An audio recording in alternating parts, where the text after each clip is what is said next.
and then there's a low, and then there's Nicole Wallace sitting in the dustbin of cable news. It's just icky. Joining me now to opine on all of that, plus a few other losers this week, the Beau Show host, Beau Davidson. All right, Beau, Democrats, they're acting a fool this week. Normally, I would say just let them, right? Let them act a fool. Let them be stupid. But then it just comes to a point where it's like, okay, is someone going to, say uncle here? Like, this is getting to be a new level of just disgusting. It's a bad reality show, Tommy. It's like you're watching something appear before your eyes and you can't believe how bad it's gotten. You talked about the 4-letter words. I mean, I've been known to drop them every now and then. I'm trying to give them up for Lent. But the bottom line is, my mom always told me, you're cursing pretty much when you have a lack of command of the English language. It becomes common.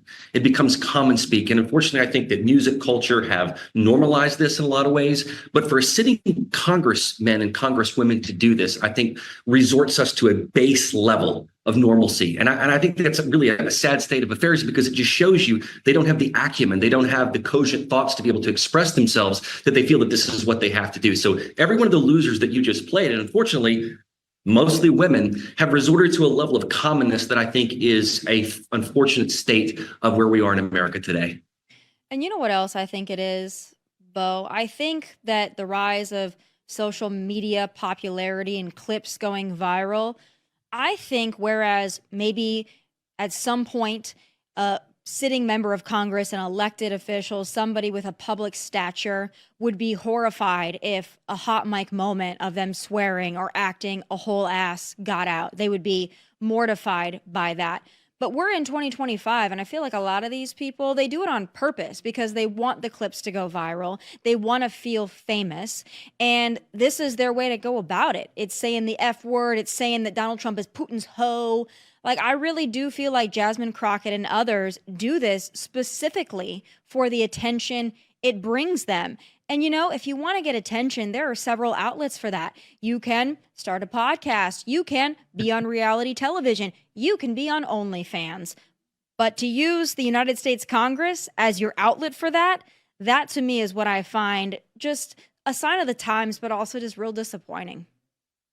Yeah, it's a sad state, and I think it speaks to what you just said, which is sensationalism. We've come to a place of outrage porn, where everything that we do has to be a viral moment. Everybody wants the camera and wants the attention. And you speak to a very honest truth, which is that social media has conditioned us to finding whatever is viral of the moment. And if that's a curse word, if that means doing something outlandish, if it means doing OnlyFans and going to nursing homes, then that's exactly where we're at. That sensationalism is the new norm. And unfortunately, that numbs us out as a society. I'm glad you brought up the OnlyFans, nasty girl. We're going to get to that. But first, I want to wrap up our conversation on these Democrat influencers here. There's so many to choose from. Let's go to just one from this morning. So I'm sure you saw the joint session. You saw Al Green acting just a whole fool, because that's just typical for him. I mean, again, he wanted his moment. He wanted to shake his cane, whatever. Well, then he was officially censured for that this morning in Congress. And Democrats thought, you know what we'll do? The songs and the dances have been working out so well for us. Let's just do it again. So they decided to disrupt an official proceeding again this morning. Let's take a look for those who may have been lucky enough to miss it. The House to come to order. Clear the well, please. Clear the well. The House has to continue its business.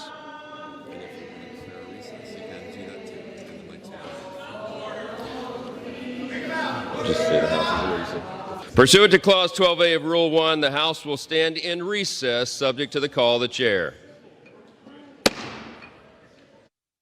They're singing, I believe, "We Shall Overcome."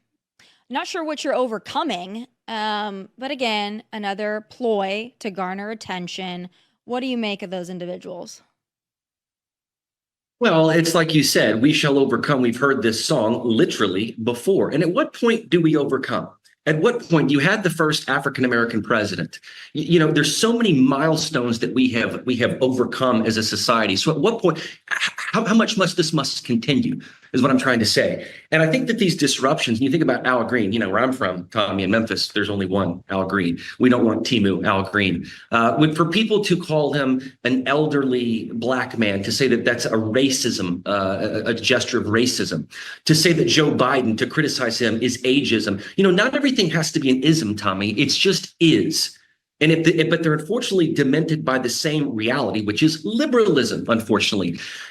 What you're saying is speaking to exactly what we just talked about, trying to garner the moment, trying to get some sort of attention. And that's like what a teenager would do. That's what we've devolved into as a society. And unfortunately, it's trickled up all throughout the halls of Congress. So what I say is to Mr. Al Green, go back to your district, go back home to your family. You masquerading as a congressman is not what we need. You need to be replaced by someone who's actually going to fight for the American people and not create histrionics. Well, and a lot has been made too of how they get these moments to either go viral, go on MSNBC and talk about, their valiant effort to be jackasses, or they fundraise off of it. They're like, look at me, I was censured and they're coming after me because I'm an elderly black man. Nothing to do, buddy, with your age or your race. You stood up in the middle of a presidential address and you shook your cane and you were asked repeatedly to sit down and shut up and you refused to do it. And so you were escorted out. The fact that they feel that they are so entitled and somehow their race or their age or the letter behind their name gives them a get out of jail free card to act like that. To me, that's it's not only undignified, but it's a real insult to people that actually have fought for civil rights, that have actually had to go through things because of their age or their race or their gender. They're really stupid. You mentioned the whole thing of it's racist to throw them out. That was Latifah Simon of California that made that pledge. I won't make you listen to it because I've had about my fill of this. Let's go to something, I don't know, maybe a little more fun. It's also in the influencer category. Chris Mowry, he's a big Kamala guy, was a big Joe guy, then a Kamala, and then now I'm not really sure. But I want to play a clip of him with Senator Cory Booker and what I think might be a tickle fight. Take a look. You know what's so funny? He said, I'm not tired. I'm ready to go. I'm ready to go. I'm ready to go. I'm ready to go. I am charged up. I like that. Yeah, seriously, I'm charged up. I mean, that also feels like such a phony, baloney little moment there. I don't know why I don't know. I don't get it. What is this? He's so phony, Tommy. He's just so phony. And, Spartacus strikes again. I find that ironic, really, because I believe it was 1992 in Stanford where Cory Booker was trying to steal second base, if you remember that. And, here he is in the Brett Kavanaugh hearing trying to say that this man had, sexually assaulted some woman. Yet of that room, he was the only one apparently that had admitted to doing something he shouldn't do. So I don't know, Tommy, maybe he's trying to steal a little second base with Chris Mowry. I don't know. That's just what it looks like to me. I find him awkward. I find him phony. But, he is a DNA relative of RuPaul. Let's not forget that. So what exactly do you expect from this guy? Wow, I didn't know that. Well, things are making a little bit more sense here. I have a couple more Democrats because they're just so embarrassing. Like if I were like a normal Democrat, and there are normal Democrats that exist, I would be looking at the people in my party that are getting all the attention, and I would frankly be so embarrassed. I would either become a Republican or I would just quit. But for some reason, they've decided they're going to circle the wagons and allow the circus to continue. There was, of course, the purple hair lady, DeLauro.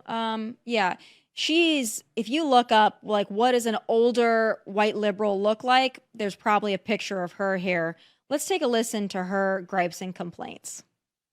I was really stunned that the election was fought over the cost of living and families who live paycheck to paycheck, concerned about whether or not they were going to be able to pay their bills, be able to pay for their health care, in some cases even putting food on the table. And the address tonight didn't address any of those issues about cost of living and the fact that people live paycheck to paycheck. And what we ought to be doing in the Congress is to make sure that we are helping people to secure an economic future for themselves and their families. I found the speech to be vengeful, revengeful, and instead of lifting the hopes and the aspirations of people of the United States. Now, I want to be fair. The way that she delivered that was better than some. I can't get past the purple hair there. I don't know if she's going to tell me my fortune. I would never go near her if she was holding an apple. She looks like she could be part of the new Snow White movie, which is also going to tank, by the way. But I just don't understand why they're platforming these people as the leaders of their party after what happened in the 2024 election. Like, you'd think that they would go maybe a more milquetoast way and maybe a more moderate way, and maybe that would do something for them. But why do you think they're choosing not to do that? I don't know. I think this is just the new Democrat Party. I think it's imploding before our very eyes. I think that DeLauro looks like she's going to be in the next derelict fashion line by Mugatu and Zoolander 3, to be honest with you. I hate to attack someone's appearance, Tommy, but how do you take someone like that seriously? It just doesn't make sense to me. And she's supposed to be in charge of the Democrats' rapid response team? Like, rapid response to what? A bird flying in her coat? It just doesn't make sense to me. So I'm all for being who you are, living your truth, dressing like you want to, but it's just very hard to take someone seriously. The same way it's hard to take Al Green seriously when he's sitting up there waving his cane, raising cane, waving his cane, whatever you want to call it. And I just think that it's hard to take someone seriously. Yes, she spoke more coherently than most have, a lot of your losers of the week, but at the same time, I just can't take her seriously. And I don't know why anyone in her district would take her seriously looking like that.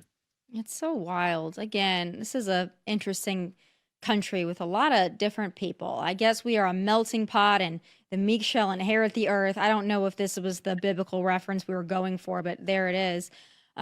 So I want to turn to something that I think is much better, and that is what I feel is not only the best moment of the week, maybe the best moment of the year thus far, and that's DJ. You know, we talked about Nicole Wallace, how disgusting she is, but I want to take a moment more so to honor DJ and what I think was the most beautiful moment I've ever seen at one of these addresses. Let's take a look to just cleanse our eyeballs from the purple hair lady. What a good-looking family, huh? There's one more thing I got for you, a big hug. Okay, good. That's very nice. Look at that family you got, huh? Yes, sir. Very nice. How are you? Nice to see you, man. Nice to see you. That was a big evening last night, right? Yes, it was. That was a big evening. Wow. I love it. And you know what I love? Not only DJ, who's obviously an inspiration and what a great kid there, but I think this shows for everybody who wants to call President Trump a Hitler, Nazi, he's this horrible person. And here he is getting a hug from a 13-year-old that only wants to be a law enforcement officer. This to me also highlights how wonderful, empathetic, and truly compassionate President Trump is.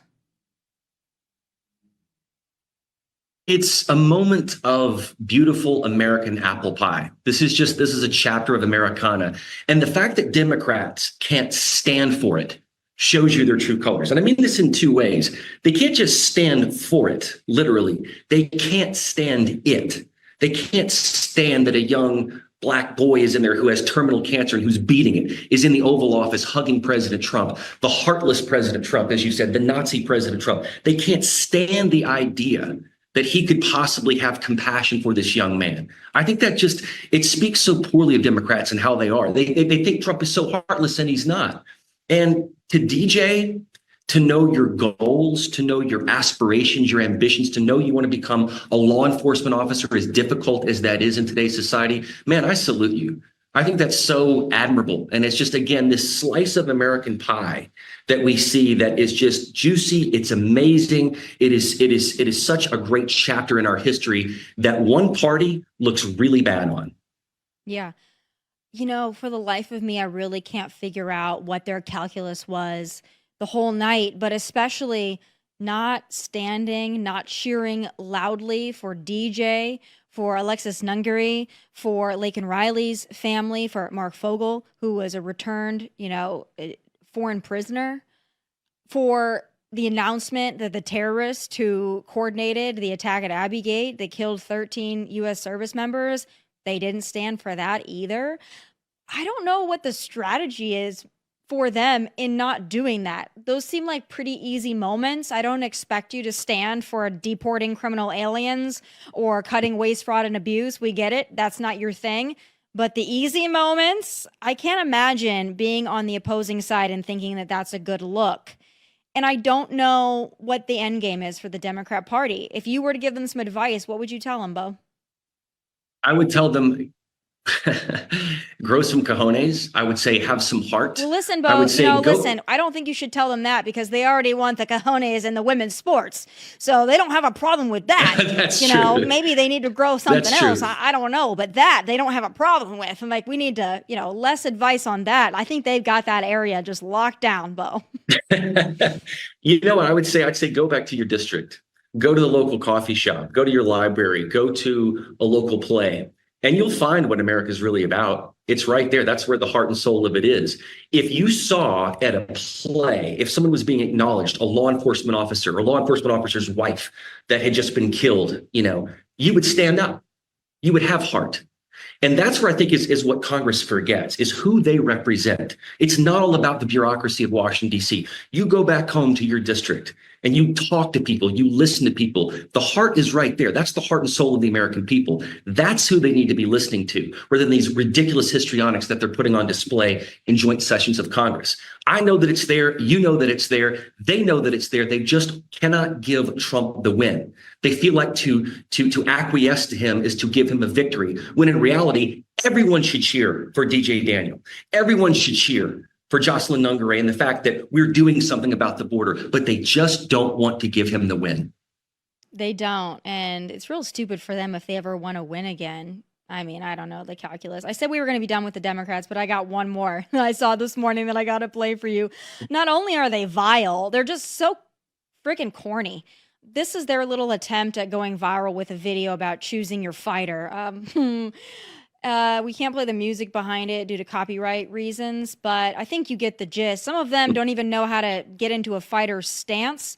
Some of them look like they're just trying to go to the bathroom. That one in particular, of course, you got Jasmine in there. She's got to be everywhere. But, I mean, they used to be in command of culture. Democrats used to be the cool party. They were in charge of, starting and igniting the cultural conversation. Republicans were the old crusty white guys that were corny, that, had a pocket protector and glasses and bald heads. But the Democrats, they've lost the culture.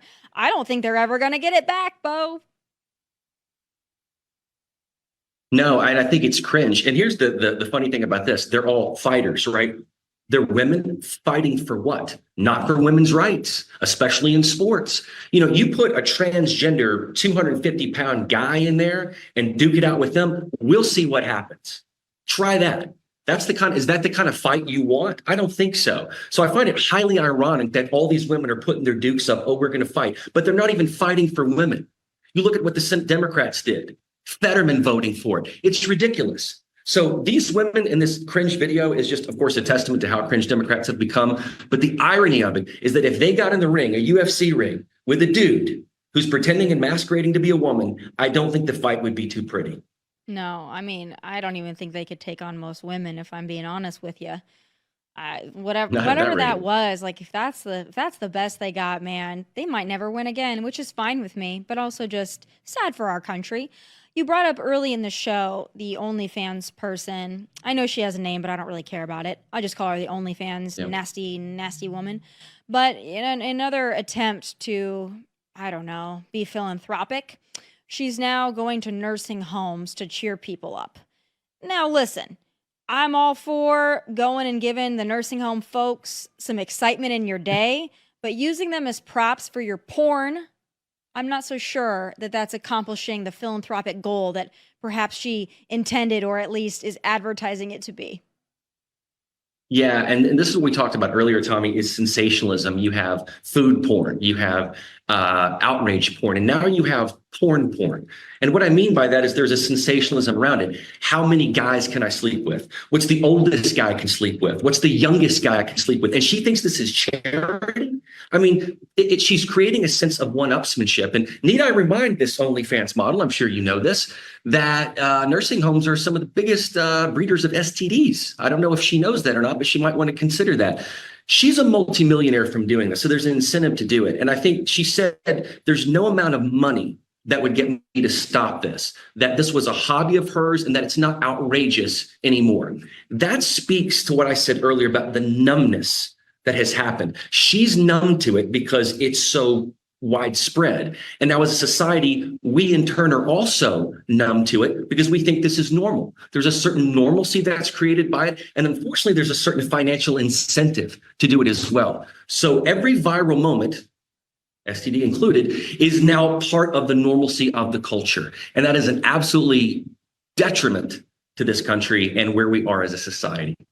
It's gross. And you know what? I think a lot of our problems would be solved not only with better parenting, but also a healthy sense of shame. I think people need to be ashamed of themselves. And I think that they need to be publicly shamed. And they say, oh, don't slut shame people. Don't, people need to live in their truth and be whatever they want to be. No, I think we should shame people. I think people who do disgusting things, I don't think they should be canceled, but I think they should be shamed publicly. And I think we should look at this and be like, this is gross. This is disgusting. It's not only not normal, but it's abhorrent. And you shouldn't aspire to be this. And we should also be telling young women and young girls who want to be famous for something that requires talent or intellect or a skill. Don't be famous for you can make a lot of money by really playing to the lowest common denominator, which is just your sexuality. It's gross.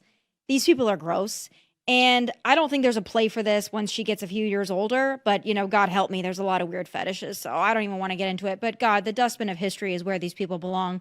Beau, the last thing I got to ask you is this. In a couple of weeks, I believe, the Snow White movie is coming out. Are you going to see it? No. I think that's the simple answer to it. No, I'm not interested in that. I'm actually more interested in House of David that Amazon Prime and MGM have. I think it's great that faith stories are coming back.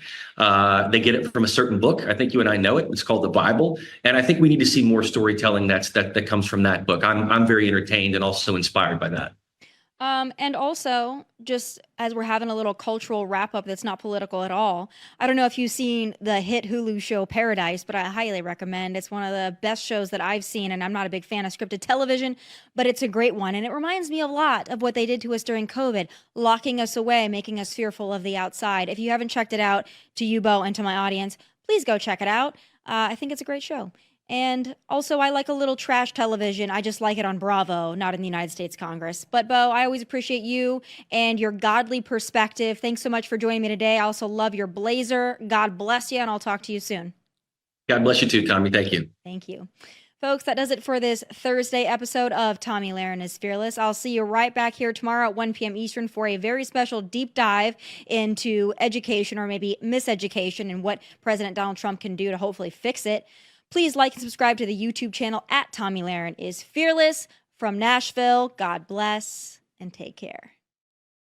Hey, thanks for watching. If you want more of my hottest takes, must-see conversations, and of course, my final thoughts, click here and make sure you subscribe here so you never miss a beat. I'll be here every weekday, and I hope you'll join me.